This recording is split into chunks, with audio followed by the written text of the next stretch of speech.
Well, welcome back to the homestead. It's late January, and I thought I'd take a walk out to the garden and just kind of review what I liked about my garden setup for 2022 and take a look at anything I might want to change for the layout in 2023. So overall, I was pretty happy with the way the garden turned out last year, but one of the things I know I want to change is right here at my entrance gate. So let's take a look at this. So right here at my entrance gate, you can see I have a treated 2x12 that's laid across the gate there. And the reason for that is the previous year we had an armadillo that was able to get up under the gate right here, and he got in the garden and he wreaked a lot of havoc. So when we added the mulch last year, we just put a 2x12 in front of the gate to kind of keep the mulch from coming under the gate and also keep anything from burrowing under the edge of the gate where it's kind of high right here. So one of the things I want to do this year is pull that 2x12 up and do a little bit of dirt work here under the gate and add some kind of stonework right at the entrance here. That'll make it easier to get in and out. It's pretty hard getting your wheelbarrow over a 2x12 that's up on edge. So we're gonna do a little work there at the gate. So right as you come in my gate, one of the things I added this past year was this mailbox here. And I really like it. It's just a handy little place right as you walk in and out of the gate to have some garden shears or clips or anything that you might need to use in the garden. It's a nice little dry storage space there that you don't have to go hunting tools. So we added that mailbox, and I really like the way that that's worked out. Then over here to the side of it, we've got a little bench, and the bench was really nice too. And you can see there's a piece of pipe here in the ground. This piece of pipe, we had a little umbrella for like a backyard table, and that really worked out well. It gave us a little shaded area to sit when it was really hot out here, and we like that. But we're going to try and tweak that just a little bit this year. So I think we're going to move this bench down just a little bit, and the pipe that's in the ground here, we're probably going to put maybe one on each side and one behind it, and that way you can move the umbrella around a little bit depending on the time of the year and where the sun's at, how much shade you want. And then also I want to take and weld some nuts onto the pipes that we put in the ground so that you can run a set screw in there to keep the umbrella from twisting in the pipe. But overall, we really like that little sitting area. And another thing I want to do is put a small table out here in front of it so that you've got somewhere to put the vegetables that you're picking and baskets or whatnot. So I have an old stand for some beehives that I'm not using, and I think I'm probably going to bring that over here and convert that into a little garden table for this year. And then right here beside that, you can see we've got a little shepherd's hook there for some hanging baskets. That wasn't in the garden this year, but we just rescued that from my mother-in-law that was throwing it out, and we'll probably clean that up, put a little paint on it, and maybe put some kind of a hanging basket on it. But this little sitting area was really nice. When you come out into the garden and you get really hot, there's a cool shady place to sit down and take a break until you're ready to get back at it. So we're gonna make a few minor tweaks to it, but we really enjoyed that spot. And just out past the sitting area here, I added this trellis for this past year, and we placed a thornless blackberry on each end of it, and then I planted some sunflowers in the middle of it. And I'm not too sure how much I like the thornless blackberries. We may give those another year or two to see how we like them being there, but I do like the sunflowers there. So we'll probably plant quite a bit more sunflowers on that trellis than what we did last year. And over here behind it, you can see I've got some black plastic spread out. There were a few places that were pretty thin for the mulch, and we had a lot of weeds and things that were coming up. We don't have anything planted there. So we just put that sheet plastic over the top of it to try and kill any of the weeds that were coming up through there, so that it's a little easier to manage. And the same thing right there, we had a little spot of grass that was coming up through the leaf mulch.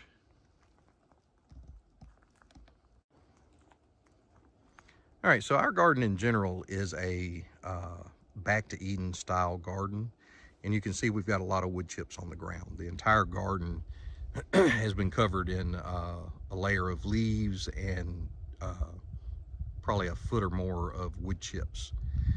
And we're really liking gardening like that, but you can tell that this little area right in here looks a little different. And the reason that that looks different right in there is this section is leaf mulch rather than wood chips. So it works the same way, but it seems to us like the leaf mulch doesn't hold the moisture quite as long as what the wood chips do. But it's easier to work around some of your finer plants and things. The wood chips can be kind of coarse, so you know, real tender plants could get damaged by some of the wood chips if you're not careful, and the leaf mulch is a little bit easier on that. We're probably going to continue to use that area as leaf mulch for a while and see how we like it, but so far it's done all right. Then in the middle here, you can see we've got a decorative windmill there with some strawberries planted under it, and this is an old culvert that I was going to fill up with dirt for carrots. I never did get that done last year, and we didn't plant very much in this section last year, but I think we're going to try and plant quite a bit more in it this year. So I'm probably going to have to rehome those two items and the strawberries and find them another place. But we will use this for the carrots because we've got such rocky soil that root crops don't do very good in it. So we'll find another home for that to grow our carrots. So that's something that we need to find a new location for. Moving over here, you can see I've got a couple of trellises. We just used some cattle panel to make an arch out of them. And we planted cucumbers on those last year, and that really worked out real well. One arch was more than enough for the cucumbers that we needed for our family. We wound up giving away cucumbers all year, but I have that second arch behind it so that whenever this first arch, the plants get a little old and start dying out, I can have a new set of cucumbers already planted and growing up on the second arch to take their place. So we don't really want two arches of cucumbers at one time, but we use two of them so that we can keep one going strong during the transition time there. And that worked out real good last year, so we're probably gonna leave that just like it is. Then down below that, on this row, we had a row of okra.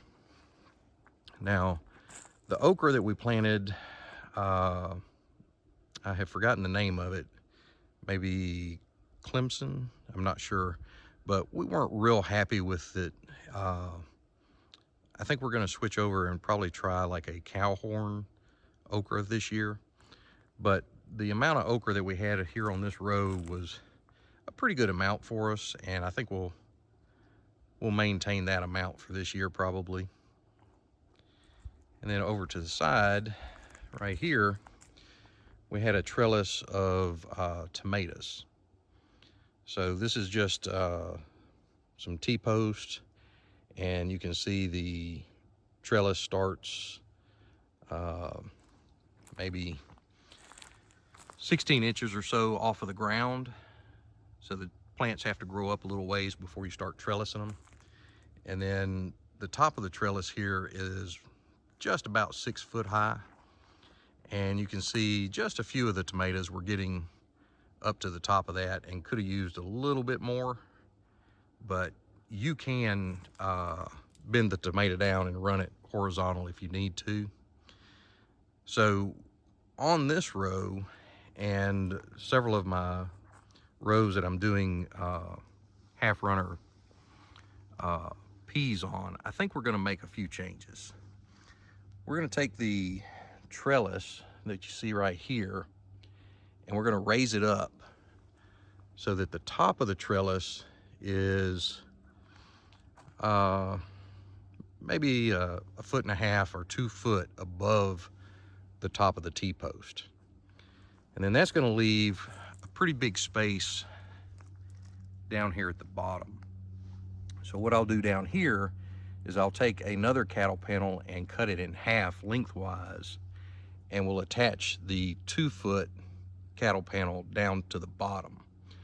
So we'll have cattle panel that'll still hang down close to probably 8 to 10 inches off of the ground maybe, but it'll be hinged with hog rings off of this bottom row, so that if you want to come in here and do any kind of work during the winter, like putting down new mulch or whatever, you can just flip that lower section of trellis up, and then when you're done you can set it back down, and that way you can train your plants to it a lot earlier in the year, and then they have a little extra room up here at the top to go a little higher than what they are. So we're going to make that change on several of the rows. This row where we're doing the tomatoes is one, and then this next row is where I had zipper peas, and we're going to make that exact same change to it. The tomatoes were not such a big issue, but the zipper peas, you can see my trellis starts here, and it's a good ways off the ground. So the zipper peas have to grow quite a ways before you can start trellising them onto the cattle panel. And what I find is that those tendrils kind of come out into the aisleway, and they get tangled up with each other, and they get stepped on and broken and things like that before they're long enough to actually pull them up and put them onto the trellis. So we're going to make that same change here. We're going to take this panel, we're going to raise it up so that about 2 foot or so is hanging off of the top of the T-post, and then we'll come back and we'll take another cattle panel, cut it in half lengthwise, and hang it off of the bottom. And that way the tendrils can get wound onto the trellis much earlier, and they'll have a little bit more vertical space when they get older.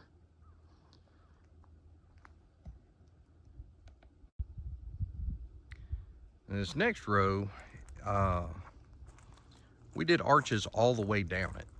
So the plan there was to grow butter beans on it and let the butter beans grow up over the top, and it would just kind of create an archway, and the beans would kind of hang down to be picked. And it did work. We're fairly happy with it, but we do want to make some changes to it. So you can see originally I had a cattle panel here that made a trellis that came up and over, and then I had a small open area, and then I had another trellis that came up, and then another open area, and then another trellis, open area, and so on. And what happened was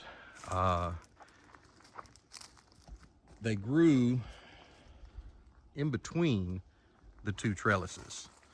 So your cattle panel ends here, and the other one starts over here, and you can see the butter beans kind of connected the two and hung down.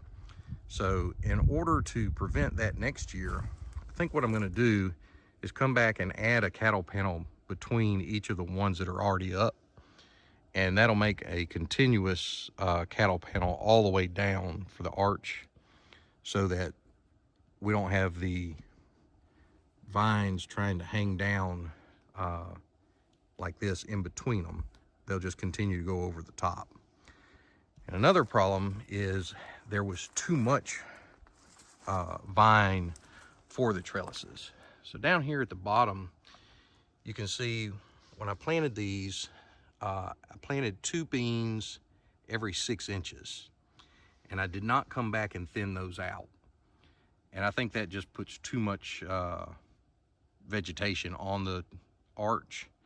So this year I'm probably going to go ahead and plant 2 beans every 6 inches, and then come back and thin out to one plant every 6 inches and see if we can reduce some of that vegetation that's on there. But overall, we were pretty happy with the way that that worked. So we're gonna make a few tweaks right there and try it again this year.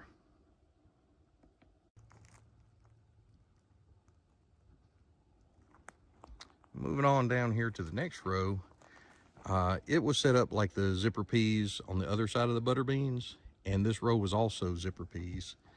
And we're going to do that same thing again, where we're going to raise this trellis up, and then we're going to put a split panel under it to just give just a little more square footage for the tendrils to grow, and also get that initial cattle panel a little bit closer to the ground.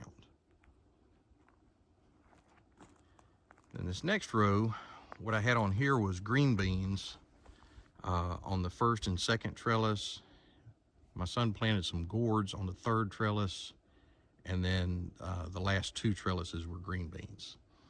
So we didn't really use as many green beans as we got, and I think we're going to cut down the number of them that we plant. So we're probably just going to do 2 of these with green beans, and we're going to not make any changes to the trellis there. And then my son wants to do gourds again, so we'll probably let him do gourds there. And then the final 2 down there, we may do a some kind of a winter squash or something on those. But we're not going to change the layout of the trellises. Then over here on the last row, it's just like the other 2 rows of zipper peas and the row of tomatoes. Now I've already cleaned this row off. This is where I had my purple holes, but we're going to do the same exact thing to it. We're going to take this cattle panel, raise it up so that there's more room for the plants to grow up at the top. And then we're going to split a cattle panel and hang it off of the bottom so that the plants can get to the trellis earlier and not come as far out into the aisles.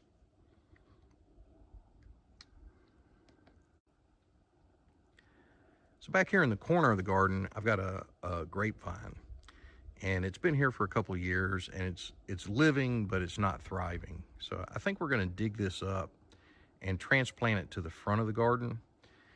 It's back here next to the wood line, and that wood line shades this area of the garden for a good portion of the day.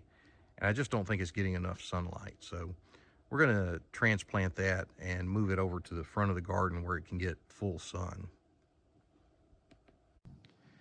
All right, so this is the front corner of the garden, and I've got a little fig tree planted here, but the fig tree is not doing all that great because it gets so cold here that the cold kills it back to the ground every year. So we're going to take that fig tree out, and I think we're going to transplant the grapevine here and allow it to trellis both directions across our fence there. And you can see this front fence has all of the apple trees espaliate across it. And then behind it here, we've got a row of blueberry bushes. And in between here is where we planted all of our squash and zucchini and everything. And that all worked out pretty good last year. So I don't think we're going to make any changes to that spot of it. All right, so overall, we're not going to make just a whole lot of changes to the layout. Just going to extend a few of the bean trellises and fill in some of the gaps on that one row of arches. And then this windmill over here behind me, we're going to get that in the culvert out of the garden so we've got a little bit more room. But that's going to probably be about it. So the next thing we'll do is we'll come in here and we'll clean all these dead plants out and get everything freshened up and ready to lay out for springtime. So till next time, y'all keep checking back.